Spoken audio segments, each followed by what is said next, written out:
Deməli sağ ayaqda ağrı, hissiyatın zəifləməsi. Bax gördüyünüz kimi, gəl yaxından sağ ayağı göstər. Sağ ayağın ölçüsü təbii ki sol ayaqdan biraz böyükdür. Sol ayaq isti, sağ ayaq soyuqdur. Buz kimidir. Bax bura hal-hazırda buz kimidir. Bu isə istidir və eyni zamanda baxırıq. Bəzən görürsüz ki, nə olur? Bəzən flebitlərdə də atyok olur. Amma burada atyok yoxdur. Və eyni zamanda baxın, daş kimidir, çox möhkəmdir. Bax bura istidir, bu soyuqdur. Bura yumşaqdır, bu daş kimi möhkəmdir. Elə deyilmi? Bax indi biz bunun doplerini eləyəcəyik və mən hesab edirəm burada tromboflebit var. Tromboflebitdən şübhələnirəm. İndi onu da yoxlayanda görəcəyik. Bax o xəstənin ayağının doplerini eləyirik. Görürsünüzmü? Burada həm arteriyalar, həm venalar görürük. Əvvəlcə arteriya baxaq.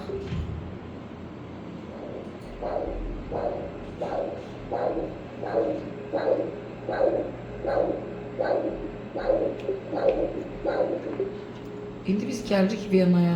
Əvvəlcə venanın kompressiya gedib getməməyinə nəzarət edirik. Baxın, venamız kompressiya gedir.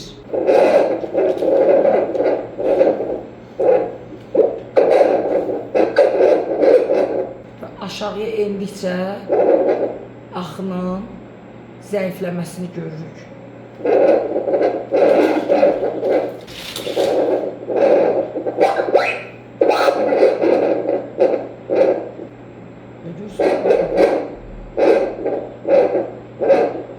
Artıq baldır nahiyəsində axını nə eləyib, zəifləyib.